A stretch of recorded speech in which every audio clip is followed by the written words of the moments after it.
The next situation for Ciro to hit himself was during the free time. I mentioned that Ciro was in the free time, and all of a sudden he started to hit himself very often. But I forgot to tell you that Ciro was a child with autism who was not at all withdrawn in it to himself. He was a child who was social. He wanted to be with other people. Especially he wanted to be cuddled, to be kissed. He needed attention. He needed lots of attention. But unfortunately, he was not able to ask for a cuddle or to ask for a kiss. So during free time area, what did he do? He wanted to play with the other children, but he did not know how. So he took a doll and he hit it on the head of another child.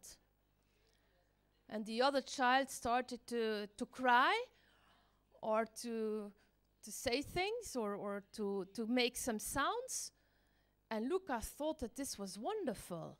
It was like an activity center of Fisher Price. You hit and there is a sound, and you push in the belly and the child makes again another sound. And very funny was that when the other child was crying, there was always an adult coming and doing things like this, en Luca, dat mag je niet doen, en stop ermee, en moet dat kindje niet slaan, en wat doet je nu toch? And he thought all these movements and all these people waving their hands and coming up to him was very nice. He loved it. And especially, they took him in their arms, they took him out of the free time area, they gave him a kiss, they cuddled him, and they took him to see the cars. So you see, but from time to time, when Ciro was all alone in the free time area, and when he did not get the attention, he started to hit himself. So I think for Ciro, we have to teach him to ask for attention. We have to teach him how to play in the free time area, because free time is very hard for people with autism. Also when they are adult people. We see, like in Belgium, when high-functioning persons with autism are able to go to work, the biggest difficulty in the workplace is not the work itself, but is the free time and the social free time. We see most of the problems in workplaces where people with autism work, that they have difficulties in talking to their colleagues. When they have to go and eat, what are you going to say to your colleagues? What do you do during break? So this is something very important to teach to children with autism, but also to keep in mind when we work with adult people with autism. Because it's not only about work, it's about the whole day. So they do not work the whole day, so we also have to continue to teach free time skills and social skills. Okay, this is about Ciro, but the last situation when Ciro hit himself was each day when he saw his mother. Now, if you do not understand autism, you may say, this is very strange, he hits himself when he sees his mama. When you understand autism, you understand why he hits himself. For Ciro, mama is a person that he sees at home, and sometimes at school. But here, she was in a new situation, in a practical training. It was not normal for him to see his mama here. So he was so upset and he was so stressed that he started to hit himself each time. So we really had to teach him by showing him a picture of mama, that mama was going to pick him up, so that he gradually started to understand that mama could be a person who was also in the practical training. He did the same thing when he saw his teacher. For him, the teacher was a person that belongs to school, not to the practical training. Later on this morning, I'm going to talk about context problems, and I'm going to say that people with autism think in compartments. And it's very strange. They have like small compartments in their brain, but there are no doors between the compartments.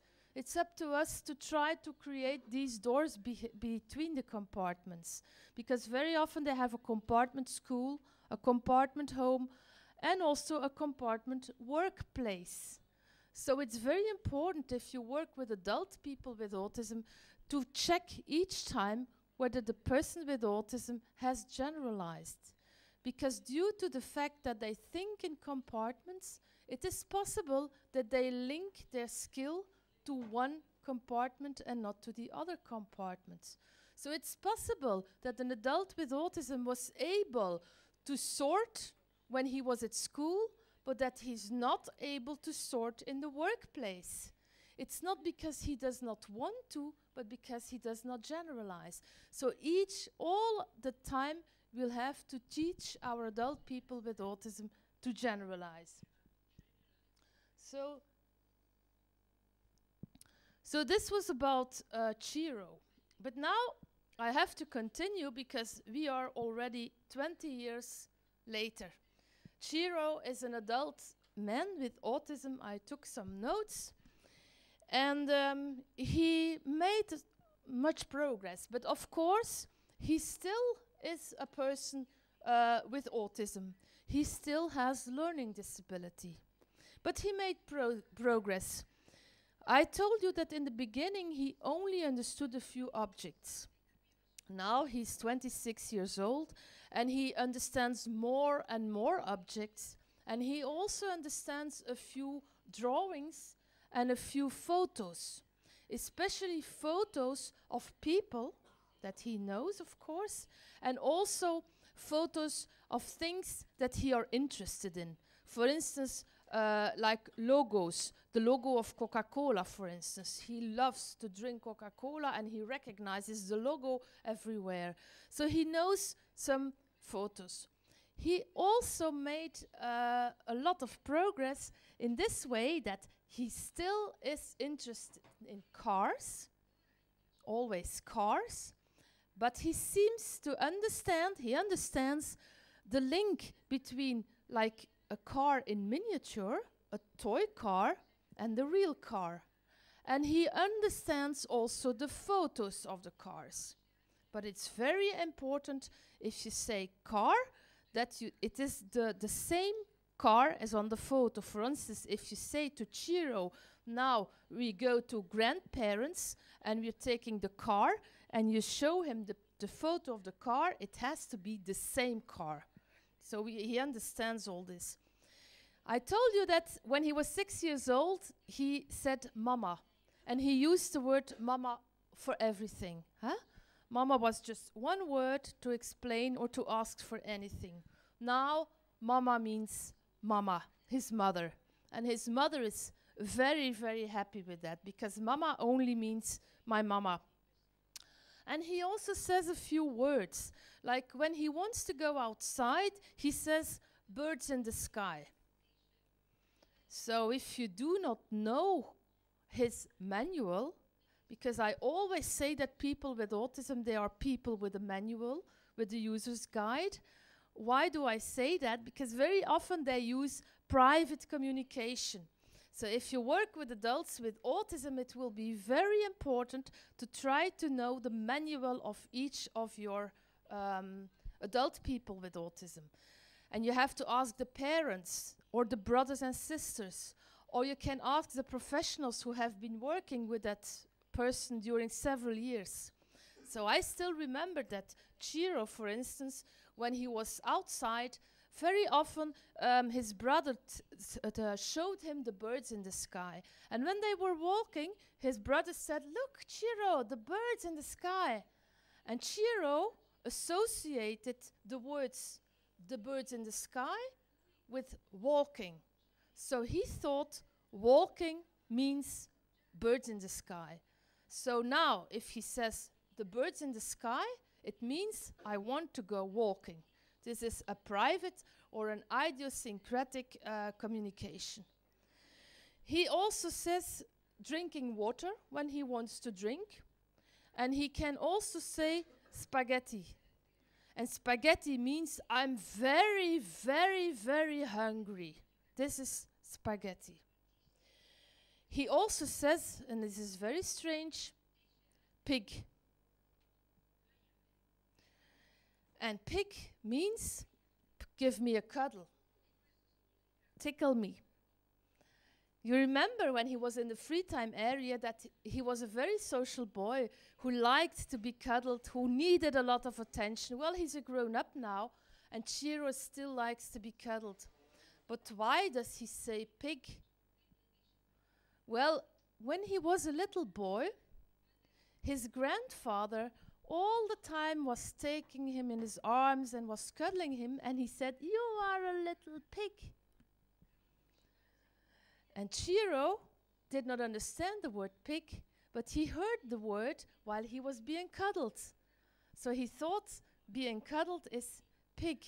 So now, when he wants to be cuddled, he's going to say pig. He understands a few words like sea and truck and car and mama and brother and grandparents. But he does not understand these words when they are put in a whole context, in a lot of phrases. So when he hears the word grandfather, he thinks he's going to be with his grandfather. So it's very difficult, because if you say, for instance, Papa and Mama are talking to one another, and if they say, for instance, next week we go on holiday and we take a few days for ourselves, and Ciro will go to the grandparents. Ciro hears the word grandparents and he thinks, I go there immediately. So you have to be careful. But his mother uses a lot of visual help at home, objects and photos, and by showing the photo, he knows what is expected from him. And if you show the photo, he understands. Okay, we wanted to find adapted work for Ciro, but it was very difficult, because Ciro all the time said to us, birds in the sky, birds in the sky, birds in the sky. We had our workplace, but it was so difficult to have him inside, to give him work in the workplace, because sometimes he could do some activities, but he continuously said, birds in the sky, birds in the sky. He wanted to go outside. And he knew that when he could go outside, he could see the cars. So what did we do? We tried. We are not going to force an adult person with autism to do work that he doesn't like to do. So we want to start with their motivation. Do you remember when he was 6 years old? We started with ping pong balls, because this was his motivation, hearing the sound of the ping pong balls. What did we do now? We thought, well, Ciro likes to be in cars. He's a grown-up. He loves trucks. Being in the car is like heaven for him. He feels so happy when he's in the car, driving and driving and driving. So we tried to find a company where they have lots of trucks and where they are on the road. We had several companies, but we found one company and we sensibilized the company and we explained about autism, we explained about Ciro, and the company was prepared to have like several truckers. We had 3 truckers who said it's okay to take Ciro with us on the road.